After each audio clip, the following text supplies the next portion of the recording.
Hello YouTube, welcome back. I'm Matt. Welcome to just another drop in the bucket. Today we're going to be taking a trip to several pen shops in Florida. This will be a new series. We'll be going north and south from our location, and we'll also be going to a few other places to eat on the way and visit on the way. Today we're going north towards Saint Augustine. Keep on with us as we show you around St. Augustine here in just a little bit, and the beaches, a couple good restaurants, and we'll head on up to the first pen shop, which will be Anemoia Mercantile, which is it's in Orange Park, Florida, and that is just a little bit west of Jacksonville, Florida. See you on the road. Welcome back, YouTube. I am Matt. This is another drop in the bucket.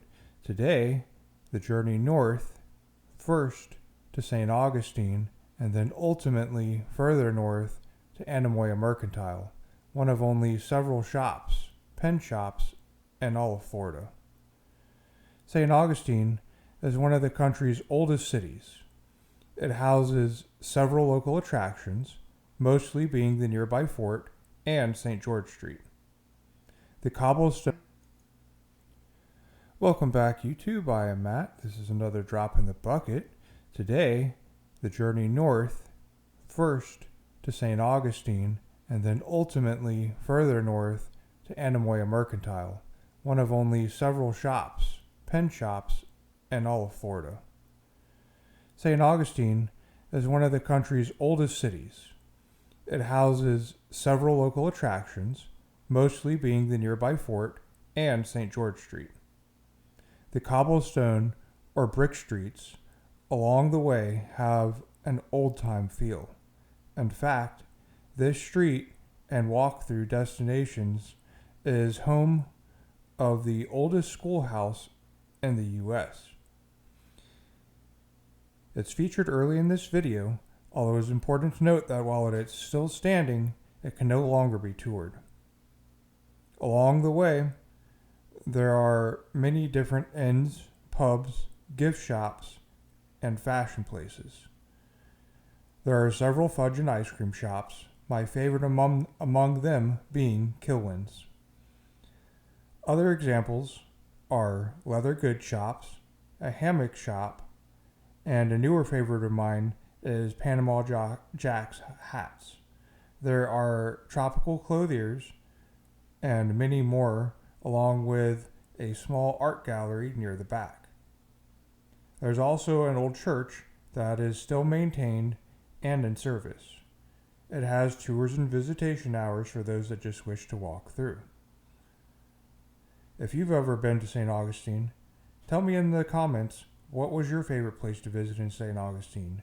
Do you have a favorite ice cream or fudge shop?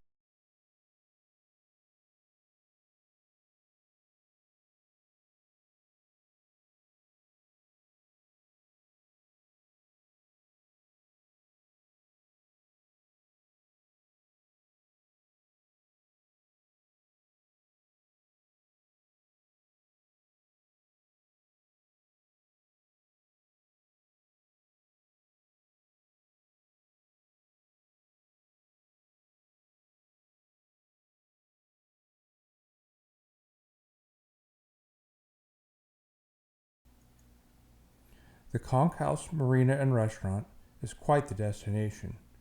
It's a marina you could pull up a boat and dine.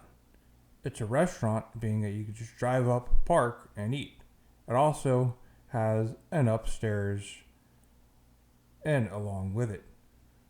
More notes on that later on. The outside dining is one of the more preferable options while you're there.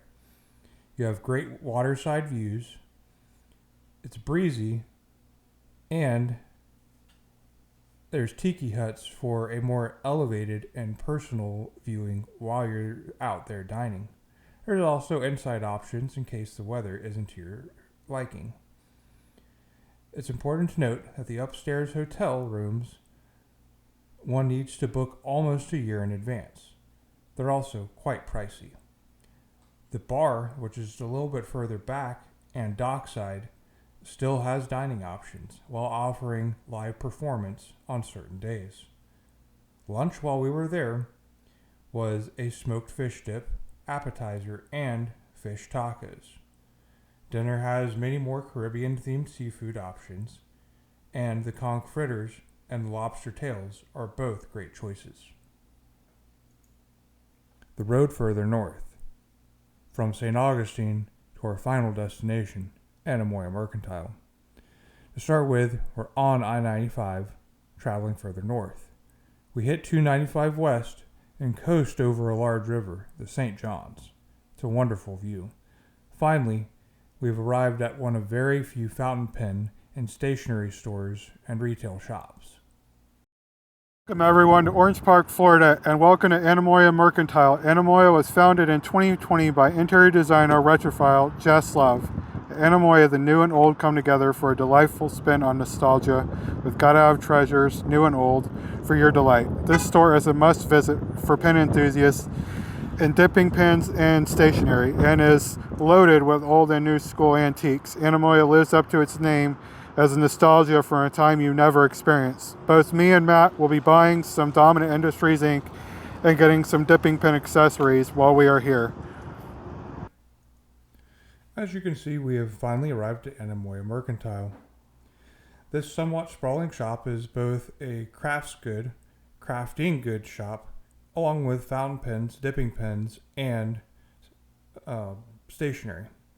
The craft goods have small goods and home decor. The crafting goods are things to make the crafts with. They're one's on one side and the other's on the other, so they are separated.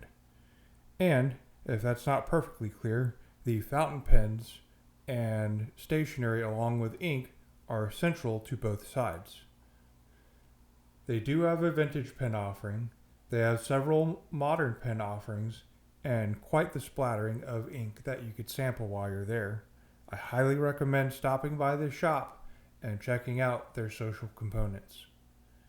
I'll have reviews on my purchase while I was there, noting the quality of their vendors for the vintage pens and their modern pens and ink.